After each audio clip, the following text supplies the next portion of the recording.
Japan को टपिब भारत बनिब विश्वर चतुर्थ बृहत अर्थनीति अंतर्जातीय मुद्रा पांठी आईएमएफ एभली किछि आकलन करुछि। चलित आर्थिक वर्षर तृतीय त्रैमासिक जापान को टपिब भारत। यार कारण होछि गत एक दशंधि भितर 10 वर्ष भितर भारतर अभिवृद्धि 2 गुणरू अधिक होइतबा बेले जापान अभिवृद्धि स्थाणु रहिछि। 2015 रे भारतर जीडीपी 2.1 ट्रिलियन डॉलर थिबा बेले 2025 बेलू यह 4.3 ट्रिलियन डॉलर रे पहुंचबो बोली आकलन करा जाउछि। जदि भारतर एभली अभिवृद्धि जारी रहे खूब शीघ्र यह जापान को टपि जिवो। अयास 2027 द्वितीय त्रैमासिक सुधा विश्वर तृतीय बृहत अर्थनीति जर्मनी को मध्य भारतर जीडीपी टपि जिवो बोली आकलन करा जाइछि। वर्तमान जर्मनी जीडीपी 4.9 ट्रिलियन डॉलर रही। पूर्व चीन अमेरिका और अनेक यूरोपीय देश समेत विश्वर बड़ बड़ देश को भारतर अभिवृद्धि हार टपि सारी। अधिक आलोचना करबा वरिष्ठ चार्टर्ड अकाउंटेंट राजीव साहू हमसे जोड़ी। श्रीयुक्त साहू स्वागत करबा आलोचना को। भारत अर्थनीतिक दृष्टिकोण जेते अग्रगामी हेबो ताहा प्रत्येक भारतीयों पई निश्चय गर्वर विषय वस्तु, किंतु एठी जो कथा आम देखुचे साधारण भाव में जड़े जदि आईएमएफ जदि आकलन करिछि विश्वास करबा को माने एते सहज न होई पारे जे जापान को भारत टपि जिवो, जर्मनी को भारत टपि जिवो, केमिति संभव? देखो आम टिके बैकग्राउंड दबा जे भारत 2014 रे 11 नंबर रे थिला एवं आमे 2.1 ट्रिलियन डॉलर रे थिले एवं विगत वर्ष मानकरे कोविड रो किछि वर्ष छाड़ी देले आमे 6 रु 8% भितर ग्रो करछे, जोटा कि पृथ्वी रे एई प्रकार ग्रोथ प्राय तो कई करि पारु नाहंती।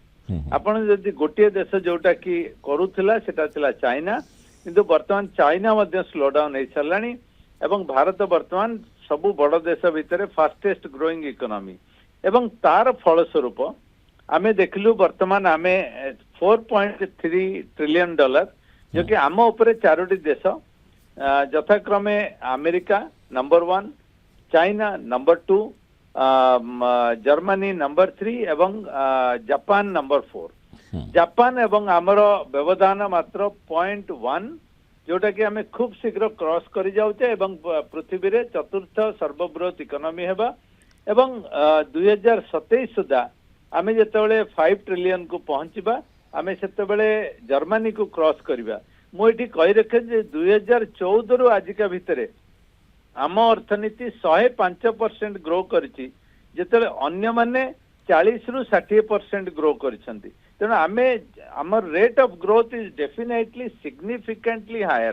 तार्थ स्टैटिस्टिकली आमे जो तथ्य गुड़िक आपण दउछंती से तथ्य आधार रे भारत निश्चय अग्रणी रही, किंतु निश्चय जो कथाटी मु मध्य कहूतिली जे लोकंक मनरे टिके संदेह आसुछि कि एथि पई जेहेतु अर्थनीतिक प्रभेद यथेष्ट मात्रा रही। जापान और जर्मनी तुलन में आम जदि देखा विश्वास किए करिपारिबो जो मानकर सामग्रिक भाव में उन्नति होउछि आम देश में जो माने समांतराल भाव में देशर जीडीपी सहित उन्नति पथरे आगौछंती सेमानक संख्या एवं जो मानकर उन्नति हेउ नाही सेमानकर संख्या यथेष्ट प्रभेद रही। अर्थनीतिक तारतम्य यथेष्ट रही। सेइथि पई टिके विश्वास योग्य हेबा कष्टकर कि आमे प्रथमे डिस्कस करूचे जे भारत 5 नंबर अच्छी एवं 2027 सुधा 3 नंबर हबो।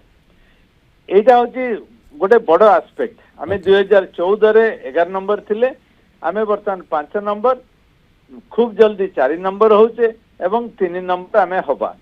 ता भितरे अन्य दिग जोटा कि आपण आलोकपात करिया को चेष्टा करछंती जे हमर जो इंटरनल प्रॉब्लम रहिछि हमर एवरेज इनकम कम रही कारण आम पॉपुलेशन 40 कोटी। आपण जापान जर्मन एगुड़िक देश को जो देखिए तांको जीडीपी तुलन रे तांकर लोक संख्या बहुत कम जो सेमानकर पर कैपिटा इनकम बहुत अधिका एवं आपण जानिचंती भारत भली देश रे सबु दिग को सबु वर्ग को सबु राज्य को सबु अंचल को गोटे तारतम्य आनिया पई निश्चय किछटा डिफिकल्टी रहिबो। किंतु आपण जदि देखिबे वर्तमान आमे आकलन करछे 2036 सुधा आमे अति भलरे 6000 रु 8000 डॉलर पर कैपिटा इनकम पहुंची परिबा एवं आमे आजिका दिन रे जो 1,80,90,000 टंका पर कैपिटा इनकम रे अच्छे ତେଣୁ ଆମେ ଇମ୍ପ୍ରୁଭ କରୁଛେ କିନ୍ତୁ ଆମର ଯେହେତୁ ପପୁଲେସନ ବହୁତ ଅଧିକା ଯଦିଓ ଆମେ ସାମଗ୍ରିକ ଭାବେ ଗୋଟେ ବଡ଼ ଅର୍ଥନୀତି ମାନେ ହଉଛି ତାର ବା ପ୍ରତିଫଳ ତୃତୀୟ ନିଶ୍ଚୟ ଅର୍ଥନୀତି ଟିକେ ପଡ଼ିବା ପାଇଁ ସମୟ ଲାଗୁଛି ସମୟ लागू किंतु जो कथा आपण कहउछंती এবং समस्ते भी भारतवासी समस्ते आशा करिवे भारतर जो जो माने स्थान रही अर्थनैतिक दृष्टिकोण जीडीपी दृष्टिकोण अभिवृद्धि दृष्टिकोण ताहा आग को बढ़ू माने गोटे पर गोटे देश को पछरे पकू जापान हो जर्मनी हो किंतु समांतराल भाव में मुंड पिछा आय भी लोकंकर निहाती बढ़िबा दरकार ताले ही तार प्रतिफलन